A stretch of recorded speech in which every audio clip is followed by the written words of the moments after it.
My name is Samantha Mitchell, 32, and I worked my entire adult life to afford my beautiful Victorian home. Every penny saved, every weekend spent renovating instead of socializing. Meanwhile, my family calls me the failure while my perfect sister Vanessa married rich. Imagine my surprise when I discovered they were planning a lavish party at my house to impress wealthy connections, without even asking me. They've always taken me for granted, assumed I'd roll over like always. But this time, I changed the locks before their big night and taught them a lesson they'll never forget. Before I dive into this wild story, I'd love to know where you're watching from. Drop your location in the comments, hit that like button if you've ever had family take advantage of your kindness, and subscribe to see more stories about standing up for yourself. Now, let me tell you how this whole mess started. I should start by explaining how I got my house in the first place. Unlike my sister Vanessa, who married into the Henderson fortune at 25, I built everything from scratch. After college, I worked 3 jobs simultaneously: barista by morning, office assistant by day, and waiting tables at night. I lived in a tiny studio apartment with water damage and questionable neighbors for 6 years while saving every possible dollar. My parents thought I was crazy, wasting my youth as they called it. "Samantha, you're not getting any younger," my mother Diana would say during our monthly family dinners. "Look at your sister, married to Bradley, living in that beautiful mansion in Westbrook Hills, attending charity galas. That's success." What they never understood was that I had a vision. I was working towards something meaningful: independence on my terms. After those 6 brutal years of saving, I started my own interior design business. It wasn't glamorous at first. I took small jobs, built a portfolio, networked at industry events where I definitely didn't belong. But slowly, things started happening. One satisfied client led to another. My Instagram page featuring before and after transformations gained traction. I was making a name for myself. And then 3 years ago, I found it, the house of my dreams. A 1920s Victorian with gorgeous bones, but desperately in need of love. The real estate agent actually tried to discourage me from buying it. "It's a money pit," she warned. But I could see past the peeling wallpaper and creaky floors. I negotiated the price down and signed the papers with shaking hands. I was 29, and I owned a piece of history in one of the most charming neighborhoods in town. The renovation process was another 2-year labor of love. I did what I could myself and called in favors from contractor clients for the rest. Every decision, from restoring the original hardwood floors to selecting the perfect shade of navy blue for the kitchen cabinets, was made with care. The end result was stunning: 3 bedrooms, 2.5 bathrooms, a sun-drenched reading nook, and a backyard garden that bloomed magnificently in spring. The crown jewel was the wraparound porch where I drank my morning coffee, watching the neighborhood come alive. Did my family appreciate any of this? Not really. At the housewarming party I threw last year, my father George walked through with a critical eye. "Hope you didn't overpay for this place," he muttered, tapping on a wall as if checking for structural damage. "This neighborhood is nice now, but who knows in 5 years?" Meanwhile, Vanessa breezed in 2 hours late with Bradley, carrying a tiny gift bag that contained a scented candle, the same one I'd seen in the clearance bin at Home Goods the week before. "It's cute," she said, looking around with a smile that didn't reach her eyes. "Very you. Small but cozy." My house is 2,400 square feet. Her pool house is smaller. Despite all this, I maintain the family peace. I hosted Thanksgiving last year, attended Vanessa's ridiculous theme parties, including a yachts and champagne disaster where everyone had to dress in nautical attire, and listened to my mother's not-so-subtle hints about freezing my eggs before it's too late. The most recent family dinner was just 3 weeks ago. I just landed a major client, a boutique hotel downtown that wanted me to redesign their lobby and 5 signature suites. It was the biggest contract of my career. "That's nice, honey," my mother said, barely looking up from cutting her steak. "Vanessa, tell Samantha about your fundraiser. She might get some ideas for her little business." And so began a 20-minute monologue about how Vanessa had organized a charity auction that raised $50,000 for the Children's Hospital. Admirable, Sure, but she wasn't even on the hospital board. She'd just leveraged Bradley's connections to get wealthy people in a room. The way my parents beamed at her, you'd think she'd personally performed surgery on those children. I was picking at my dessert, contemplating an early exit, when my phone buzzed. A text from my cousin Emma. Hey Sam, confused about something? Is V hosting a party at your house next weekend? She's telling everyone about this amazing garden party at her family property and showed pics of your backyard. Thought you should know. I stared at the message, then at my sister across the table who was laughing at something our father said. A cold feeling settled in my stomach. This was just the beginning of what would become the most ridiculous family drama of my life. The morning after that text from Emma, I did some investigating. It didn't take long to find the evidence. On Vanessa's Instagram, there it was, a beautifully designed digital invitation for an afternoon in bloom, garden party and networking event. The background image was unmistakably my garden, captured during peak spring bloom when the hydrangeas were a stunning blue and my rose bushes were bursting with color. The caption read, "Join us at our family's historic property for an afternoon of connection and conversation. Limited exclusive invitations. Catering by Marcel's. Valet parking provided." My hands shook as I scrolled through the comments. People I didn't know discussing how excited they were to finally see the Mitchell family estate. Vanessa responding with things like, "We've kept it private for years, but it's time to open our doors to the right people. Our family has never owned an estate. My parents live in a perfectly nice but ordinary 4-bedroom suburban house. The only historic property connected to the Mitchell name is MY House, which I alone bought and renovated." I called Vanessa immediately. She answered on the 4th ring, sounding irritated that I'd interrupted whatever important thing she was doing at 10 a.m. on a Tuesday. "Vanessa, why is there an invitation circulating with pictures of my house?" I asked, trying to keep my voice level. "Oh, that." "I was going to tell you about it," she said casually.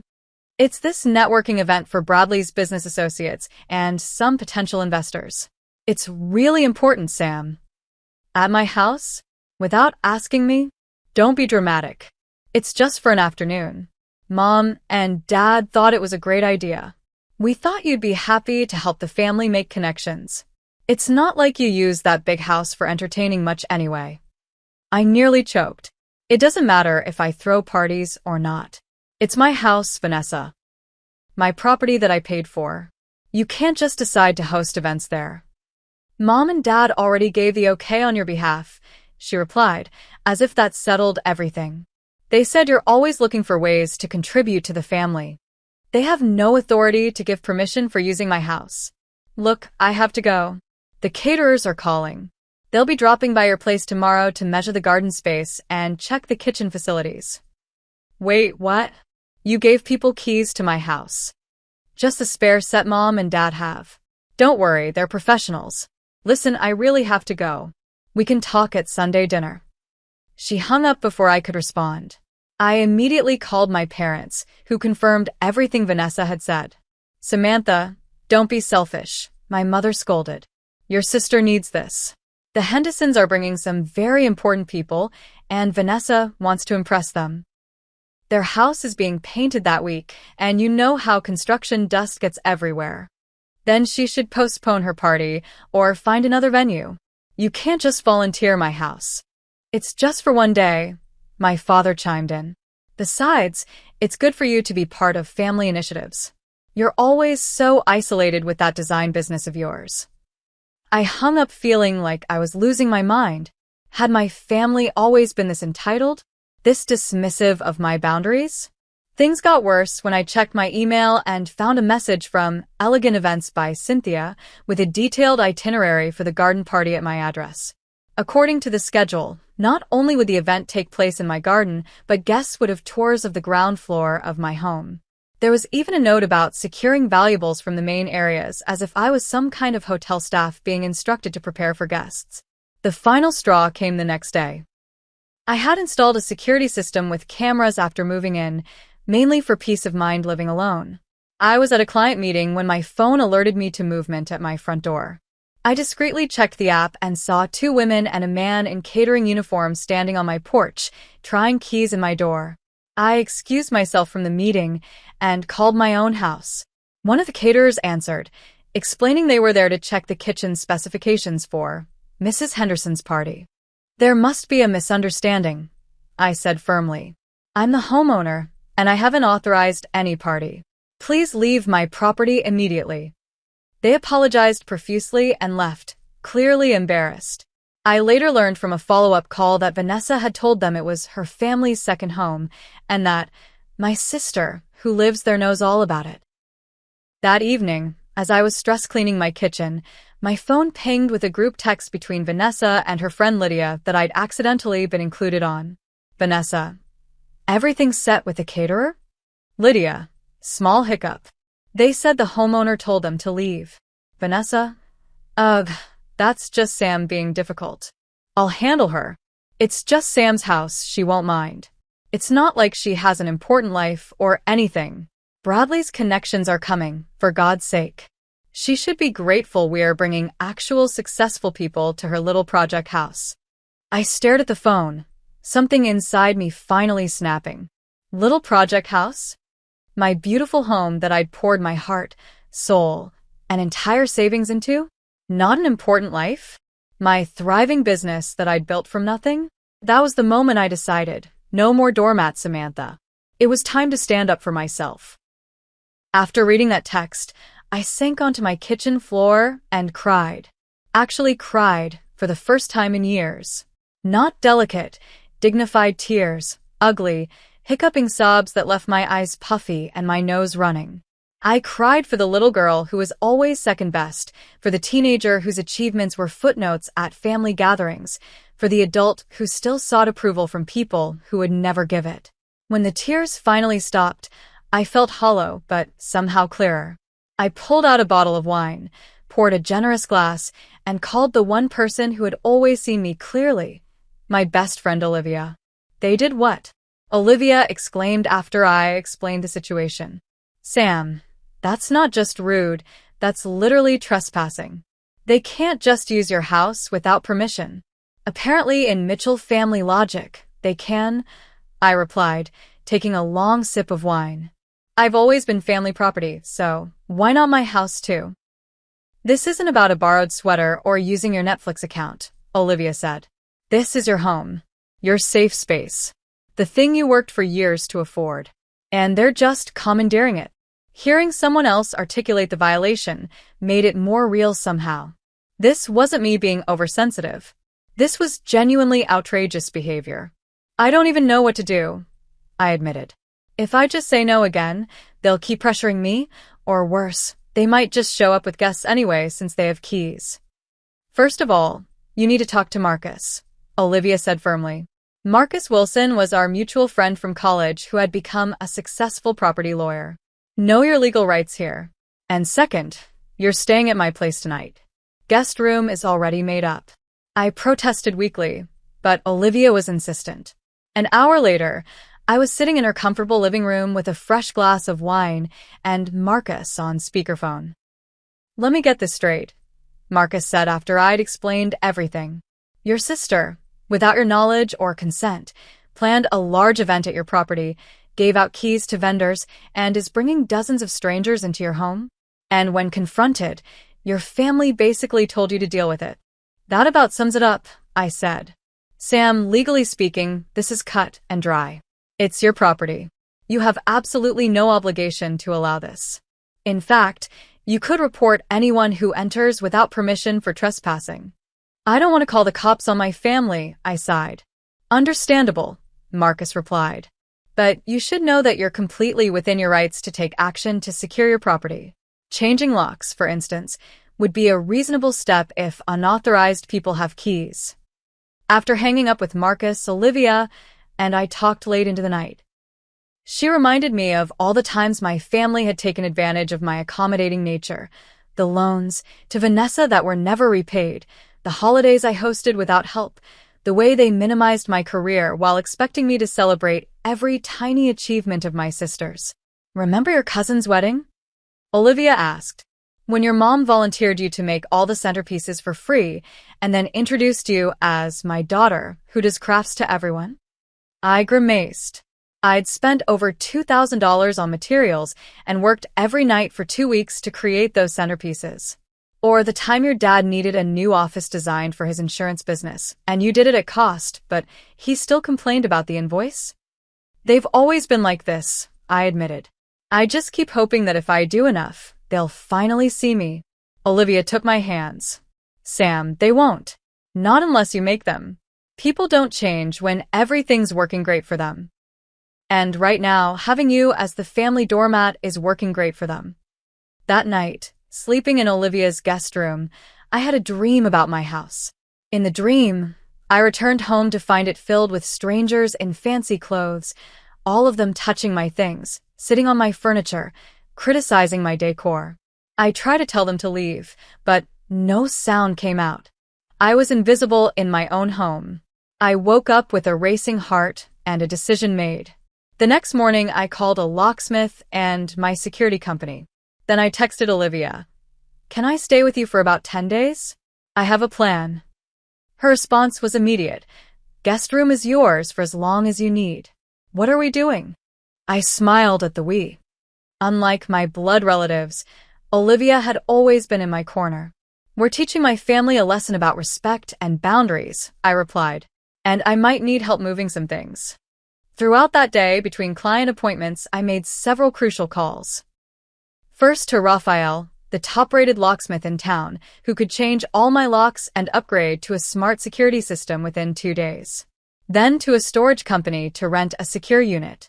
Finally, to my assistant Becky, explaining that I'd be working remotely for the next week or so due to a family situation. That evening, as I packed an overnight bag at my house, my phone rang. It was Vanessa.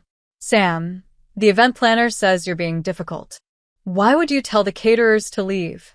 This is really unprofessional. I took a deep breath. Vanessa, I'm going to say this one more time. I did not agree to host your party. I will not be hosting your party. You need to find another venue. But all the invitations are sent. People from Bradley's firm are coming, including the partners. The Hendersons will be there.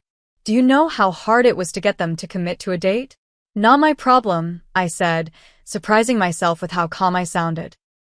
You should have asked me before sending invitations with my address on them.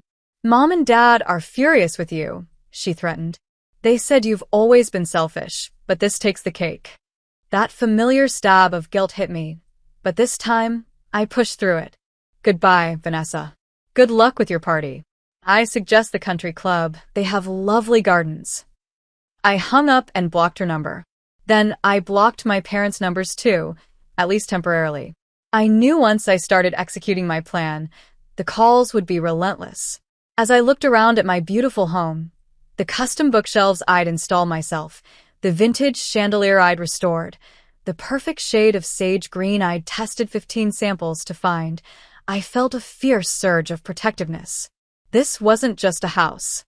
It was physical proof of everything I'd accomplished on my own, despite my family's lack of faith in me. No one was going to take it from me, even for a day. Not without consequences. The morning after my decision, I woke up early and started methodically documenting everything in my house. I took detailed photos of each room, opened drawers to inventory their contents, and made special note of valuable or irreplaceable items. It wasn't that I thought my family would steal from me, exactly, but I didn't trust the strangers they planned to invite into my home. By noon, Olivia arrived with coffee and reinforcements, our friends Natalie and Lauren, who'd volunteered to help with Operation Boundary. Okay, what's the plan, General? Natalie asked, saluting me with her coffee cup. I laid it out for them. First, we pack up all valuables, sentimental items, and anything I'd be devastated to lose. Those go to storage. Second, Raphael the locksmith is coming tomorrow to change every lock and install a new security system that I can monitor remotely. Third, I temporarily moved to Olivia's guest house until after the planned party date. And then what? Lauren asked. I smiled. Then I watched the chaos unfold when they show up to host a fancy garden party at a house they can't enter. We spent the entire day carefully packing my grandmother's china, my collection of first edition design books, the artwork I'd accumulated over the years, and my jewelry. I removed family photos, important documents, and even my favorite clothes. By evening, my SUV and Olivia's car were packed to the brim with boxes headed for the storage unit I'd rented. What about furniture? Natalie asked as we collapsed on my couch with pizza. Too much work to move, and honestly, I'm not worried about the furniture. I just don't want them in my space, touching my personal things, acting like they own the place I worked so hard for. The next day, Raphael arrived with his team. He was a serious man in his 50s who listened carefully as I explained the situation. Family problems, he said, nodding sympathetically. Seen it before. Don't worry, Ms. Mitchell. By tonight, only your fingerprint or app approval will open these doors. They spent hours replacing every lock, installing a smart doorbell system, and setting up additional security cameras that would send alerts to my phone. Raphael walked me through the new app, showing me how to monitor all entry points remotely and even speak through the doorbell if needed. Nobody gets in unless you want them to, he assured me. Not even with the old keys. I paid him extra for the rush job and the discretion. By that evening, my house was securely locked down, with only Olivia and myself having access through the new system. The final phase of the plan was moving myself to Olivia's guest house, a charming converted garage in her backyard that had its own bathroom and kitchenette. I brought enough clothes for 2 weeks, my laptop and work materials, and some comfort items to make the space feel homey.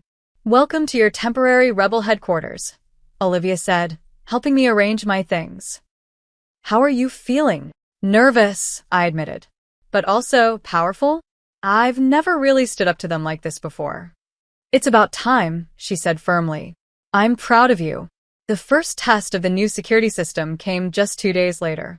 My phone alerted me to motion at my front door, and I opened the app to see a woman in a crisp blazer trying my doorbell.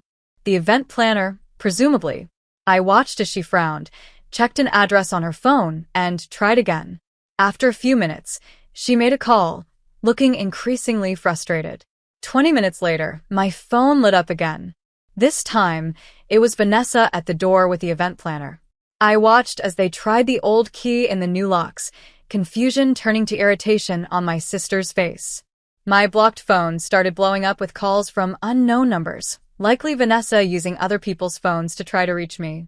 I ignored them all. That evening, I received an email from Vanessa. Samantha, this childish behavior is completely unacceptable. You changed the locks?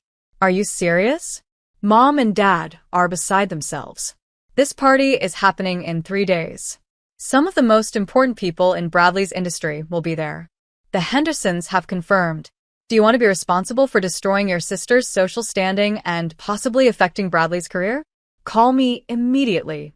I didn't respond. I also didn't answer the texts from various family members who'd been enlisted to reach out to me. Cousin Emma sent a supportive message, though. Whatever's going on with you and V, I'm guessing she had it coming. Stay strong.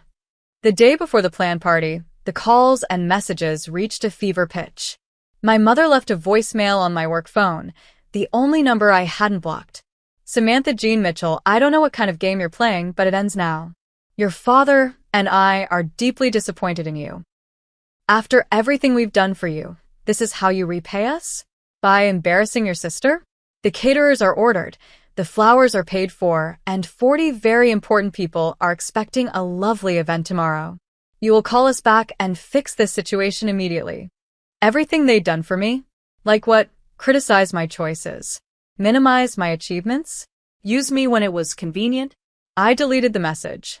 That night, Olivia, Natalie, Lauren, and I had wine in the guest house and monitored my security app together, watching as various vendors showed up at my house throughout the evening, presumably for final preparations, only to leave confused when no one answered.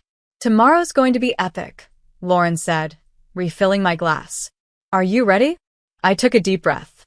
I think so. Part of me feels terrible, but another part is enjoying standing up for yourself for once. Olivia suggested. I nodded. Exactly.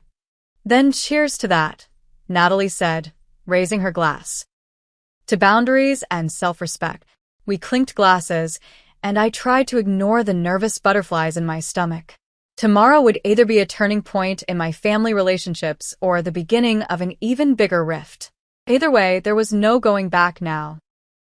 The morning of Vanessa's planned garden party dawned sunny and perfect, ironically ideal weather for an outdoor event. I woke up early, feeling a strange mix of anxiety and anticipation. Olivia brought coffee to the guest house, and we settled in front of my laptop where I had the security app open, monitoring all camera feeds for my property. "Anything yet?" she asked, handing me a steaming mug. "Nothing. But the invitation said 2 p.m., so we have time." We didn't have to wait long. At 9:17 a.m., the first vehicle pulled up, a catering van. Two men in white uniforms approached my front door with trays of what looked like pre-made hors d'oeuvres. They rang the doorbell, waited, rang again, then made a phone call. After a brief conversation, they returned to their van looking confused but remained parked on the street. "And so it begins," Olivia said. By 10 a.m., the street in front of my house had become a staging area for the party suppliers. A flower delivery truck arrived with elaborate arrangements. A rental company dropped off tables and chairs. A lighting specialist showed up to string what looked like thousands of fairy lights through my garden trees. All of them attempted entry. All of them made calls, and all of them ended up waiting in a growing crowd on my sidewalk. At 10:32 a.m., Vanessa's silver Mercedes screeched to a halt in front of the house. She emerged looking immaculate as always in a pale blue sundress, but her face was tight with stress. Our parents' car pulled up right behind hers. "Here comes the cavalry," I murmured, turning up the volume on the doorbell camera. Vanessa marched up to my door and pressed the doorbell repeatedly. When that yielded no response, she tried her key again, jiggling the handle aggressively. "Samantha," she shouted at the door. "Open up right now. This isn't funny anymore." My mother hurried up behind her, my father trailing with a thunderous expression. "I told you she was being difficult," Vanessa said to them. "She changed the locks." "Who does that?" "Someone whose house was being invaded without permission," I whispered to Olivia, who squeezed my shoulder supportively. My father stepped forward and pounded on the door. "Samantha, we know you're in there. Open this door immediately." The event planner approached them cautiously. "Mrs. Henderson, I'm so sorry, but we really need to start setting up. The guests will arrive in just a few hours, and we haven't even accessed the space yet." Vanessa turned to her with a strained smile. "Just a small family misunderstanding. Give us a moment." The woman retreated, and Vanessa pulled out her phone. A second later, my phone lit up with her call. After all the ignoring and blocking, I decided it was finally time to answer. "Hello, Vanessa," I said calmly. Where are you? Why aren't you opening the door? There are a dozen people outside your house right now." "I'm not home," I replied. "And I won't be home today." "What do you mean you're not home? Where are you?" "The party starts in 4 hours. I told you multiple times that I did not give permission for this party. You ignored me. So I made other plans." I could hear my mother in the background demanding that Vanessa put me on speakerphone. A moment later, I heard my mother's voice clearly. "Samantha Jean Mitchell, you come home this instant and open this door. Do you have any idea how embarrassing this is?" "Actually, Mom, I do. It must be really embarrassing to tell people you can host a party at a house that isn't yours, only to discover you can't get in.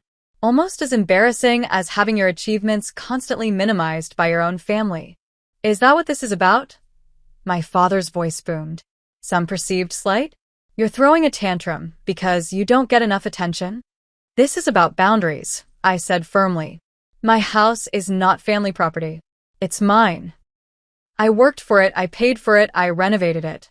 You don't get to use it without my permission, and you definitely don't get to hand out keys to strangers." "We're your parents," my mother exclaimed. "That house wouldn't even exist if we hadn't raised you." I had to laugh at the absurdity. "So, what, you think you own everything I'll ever have because you did the basic parental duty of raising your child? Do you think you own Vanessa's house too?" "That's different," my father sputtered. "That's Bradley's house. And this is my house," I countered. Not the Mitchell family estate, or whatever fiction Vanessa's been selling to her friends.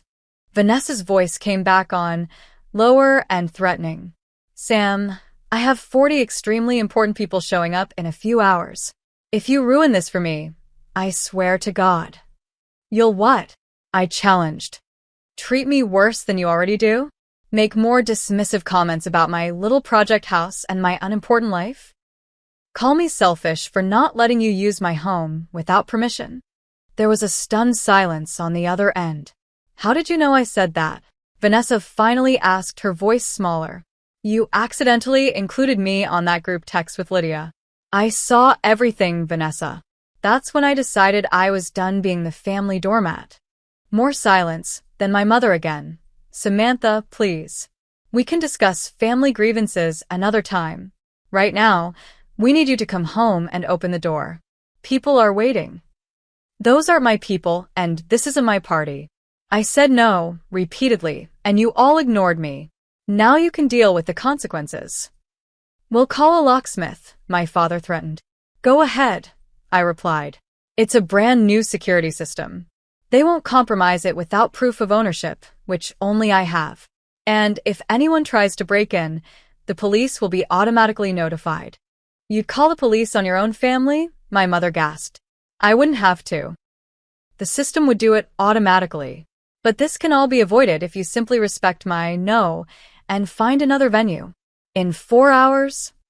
Vanessa shrieked. That's impossible. Not my problem, I said, surprised by how steady my voice remained. You created this situation by planning an event at a location you don't control. Now you get to solve it. I ended the call, feeling shaky but resolute. Olivia gave me a high five. You were amazing. Did you see their faces when you shut them down? We continued watching the security feeds as my family huddled in a tense discussion on my porch. Eventually, Vanessa got on her phone, presumably trying to find a last-minute alternative venue. My parents split up, my mother talking to the event planner, my father on his phone pacing the sidewalk.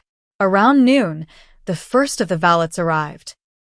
By 1 p.m., early guests started appearing, men in summer suits and women in elegant dresses, looking confused at the commotion on the sidewalk instead of a sophisticated garden party.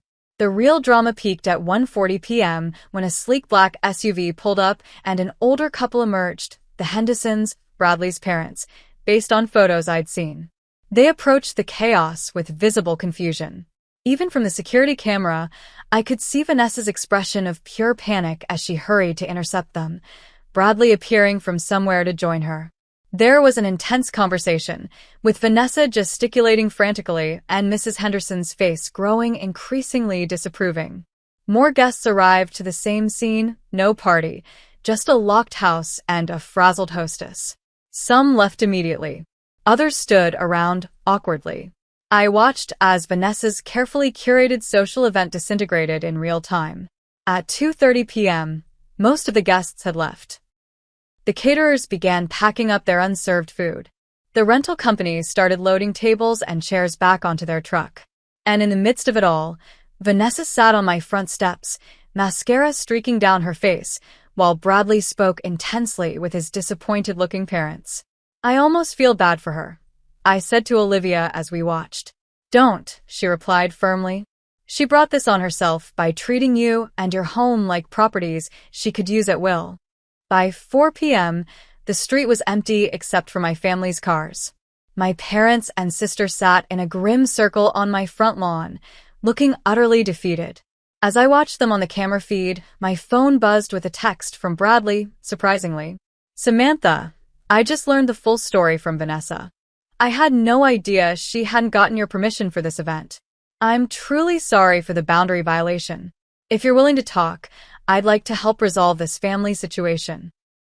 It was the first genuine apology I'd received from anyone, and it came from the person I was least connected to. I showed Olivia the text. Interesting, she said.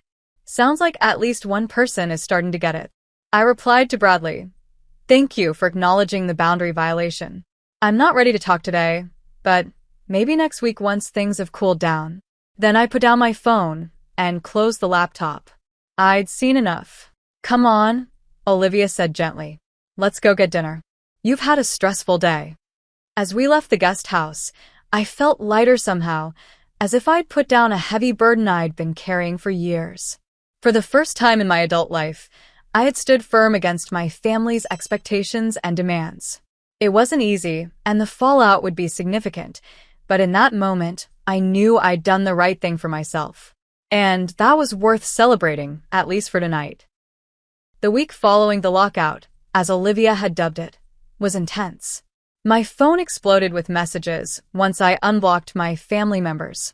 Some were angry and accusatory, others guilt-inducing, and a surprising number were from extended family members expressing support after hearing what happened. My mother's texts oscillated between fury, "I've never been so humiliated in my life," and martyrdom. "After all I've sacrificed for you, this is how you repay me." My father was more direct.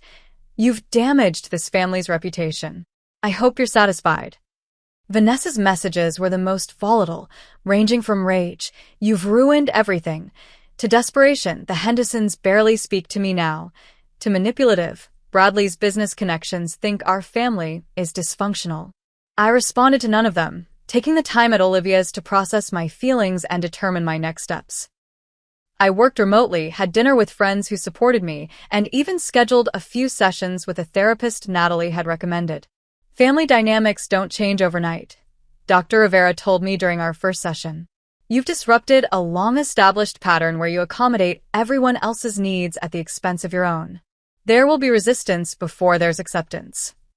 On day 8, I received an unexpected visitor at Olivia's. I was working on design plans in the guest house when the doorbell rang. Through the window, I saw Bradley Henderson standing on the porch alone. Curious, I opened the door.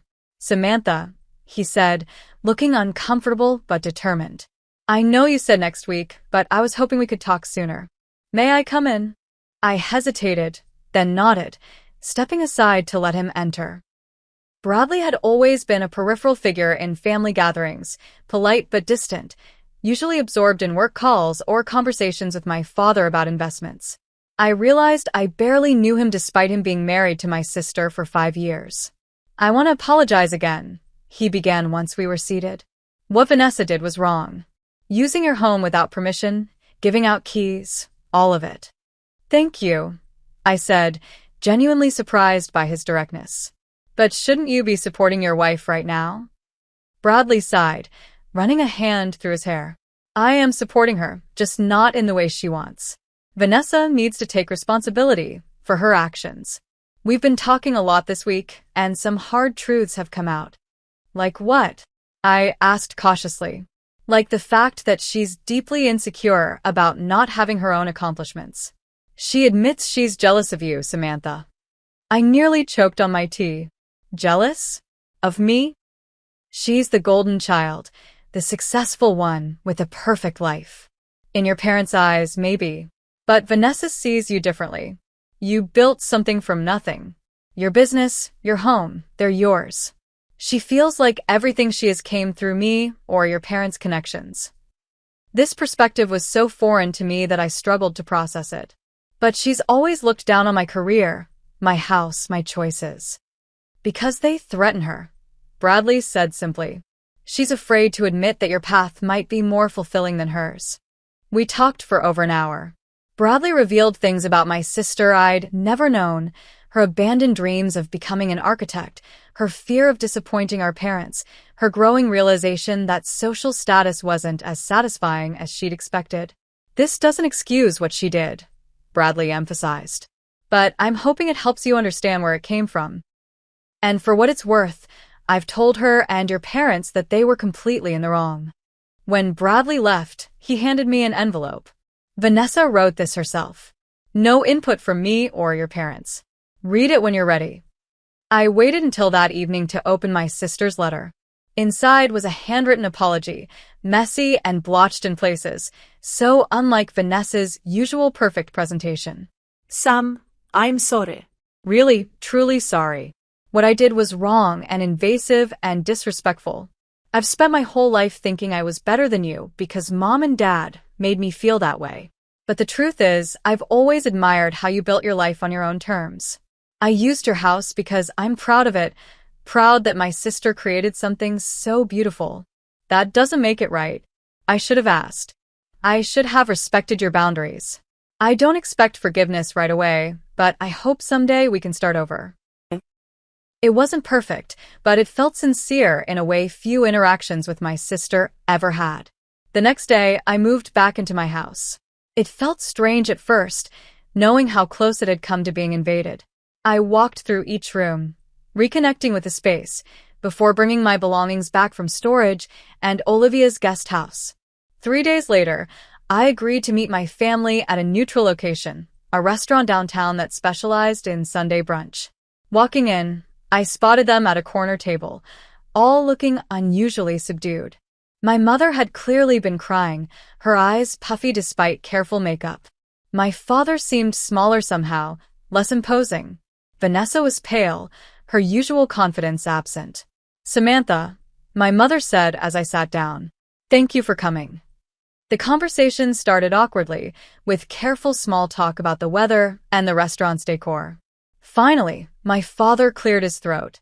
"Your mother and I have been doing some reflecting," he said stiffly. "We may have overstepped with regard to your house." It was the closest thing to an apology I'd ever heard from him. "You think?" I replied, unable to keep the edge from my voice. "You gave away keys to my home without permission. You dismissed my explicit refusal. You called me selfish for not wanting strangers traipsing through my private space."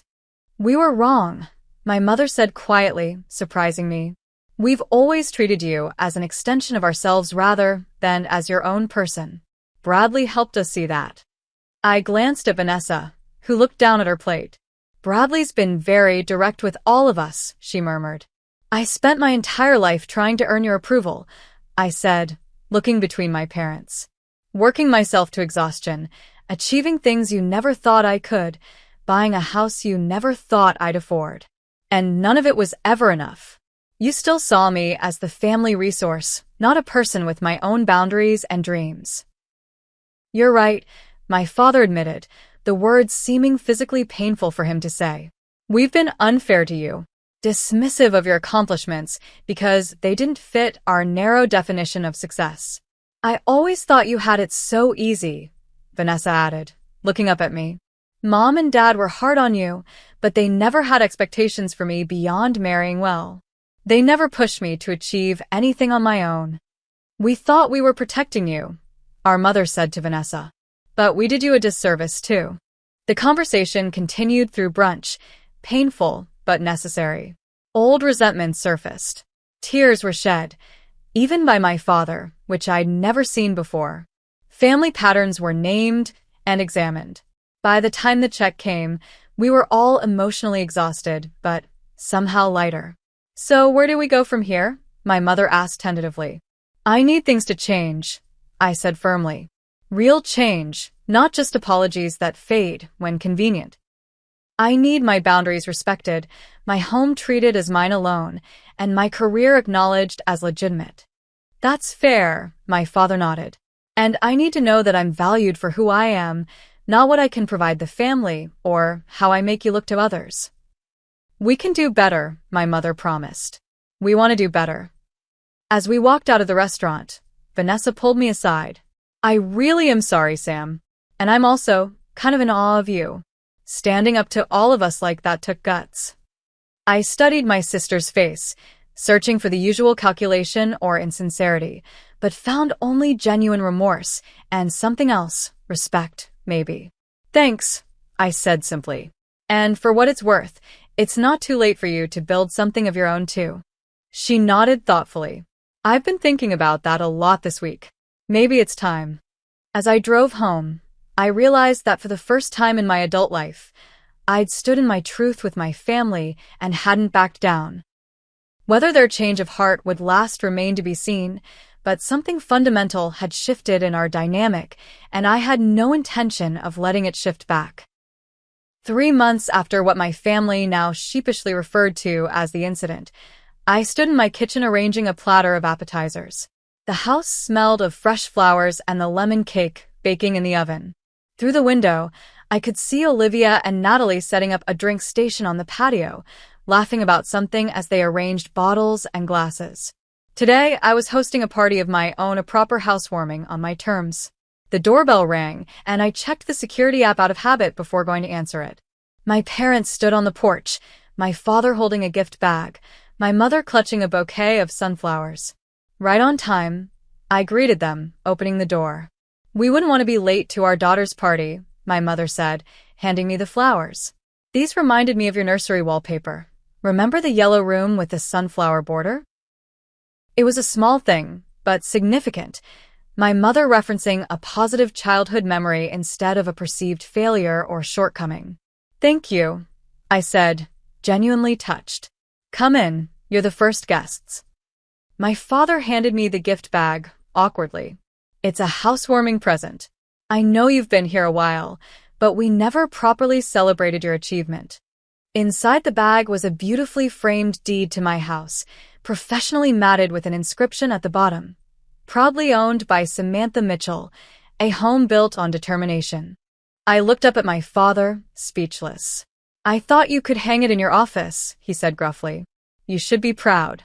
Not many people your age accomplish what you have, entirely on their own." "Thank you," I managed, throat tight with unexpected emotion. The doorbell rang again, Vanessa and Bradley. My sister entered cautiously, as if still uncertain of her welcome. 3 months of weekly coffee meetings had begun to rebuild our relationship, but we were still finding our footing. "Sam, the house looks amazing," she said, looking around appreciatively. "Those new bookshelves in the living room. Did you build those yourself?" "I designed them, but had them built. I do have limits," I laughed. "Well, they're gorgeous. Actually, I was wondering if you might help me with something similar for our home office. I'm converting part of it into a studio space." "A studio?" I asked, surprised. Bradley smiled proudly. "Vanessa's going back to school for architectural design. Part-time for now, but she's serious about it." My sister actually blushed. "It's something I've always wanted to do, and after everything that happened, well, life's too short not to pursue your passions, right?" Over the next hour, more guests arrived, friends from work, clients who'd become friends, neighbors, and a few extended family members who'd been supportive during the fallout. My cousin Emma arrived with her boyfriend, immediately pulling me into a hug. "The house looks incredible, Sam. And I hear your business is booming?" "It is," I confirmed. "Actually, I just hired 2 junior designers to help with the workload. We're expanding into commercial spaces now, too." "That's amazing. Who would have thought your little cousin would become a design mogul?" As I mingled among my guests, I noticed something remarkable. My parents were actually telling people about my business achievements. Not with the dismissive tone they'd used in the past. "Samantha does little decorating projects," but with genuine pride. "Our daughter just landed the contract for the new boutique hotel downtown." I overheard my father telling our neighbor. "Beat out 3 established firms for the bid." Later, in the kitchen, I found Vanessa helping Olivia arrange dessert plates. "Hey," my sister said when she saw me. "I hope it's okay that I'm in here. I wanted to make myself useful." "Of course it's okay," I assured her. "Thanks for helping." Vanessa glanced around to make sure we weren't overheard. "I've been meaning to tell you something. Remember the Hendersons? After the party disaster?" I nodded, bracing myself. "Well, Mrs. Henderson called me last week. She said she was impressed by how our family worked through such a difficult situation. She actually invited me to join the hospital board, on my own merits, not as Bradley's wife or for our social connections." "Vanessa, that's wonderful. It's ironic, isn't it? The failed party ended up creating a real opportunity, not the superficial networking I was chasing." As the evening progressed, I found myself on the porch swing with Bradley, taking a moment of quiet amid the pleasant buzz of conversation from inside. "You seem happy," he observed. "I am," I realized. "And not just because the party's going well. Things feel different. Real." "Standing up for yourself changed everything," Bradley said. "Not just for you, but for all of us. Vanessa's pursuing her own dreams now." Your parents are confronting some hard truths about how they've treated both their daughters. Even I'm delegating more at work to be present at home. All because I changed some locks, I mused.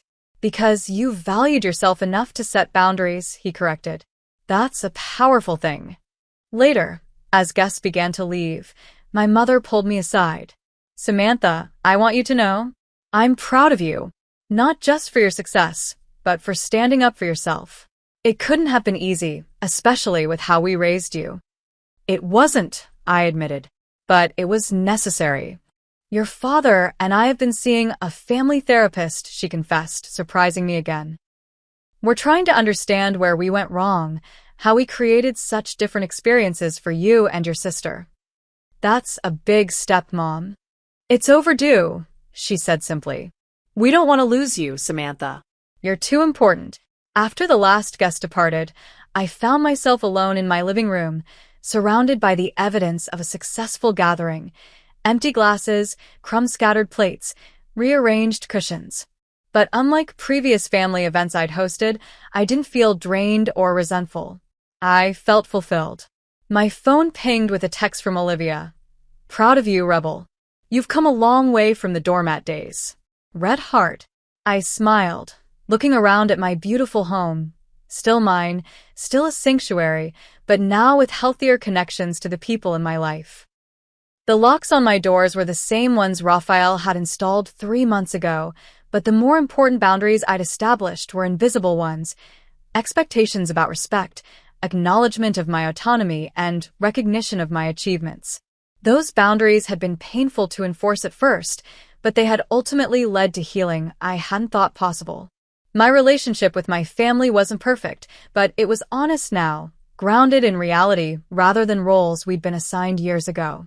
As I turned off lights and closed up the house for the night, I realized that sometimes the most loving thing you can do, for yourself and others, is to change the locks, literally or figuratively, and insist on being treated with the respect you deserve. It might cause chaos initially, but in that disruption lies the possibility of something better. Authentic connections built on mutual respect rather than obligation or control. That lesson was worth every uncomfortable moment of the journey. Have you ever had to establish difficult boundaries with family members? What happened when you finally stood up for yourself? Share your experiences in the comments below. I'd love to hear how others have navigated similar situations. If this story resonated with you, please like and subscribe for more content about personal growth and family dynamics. Don't forget to hit that share button if you know someone who might need encouragement to stand up for themselves. Thank you for spending time with me today, and remember, your space, your rules. You deserve respect, and sometimes you have to be the one to teach people how to give it to you.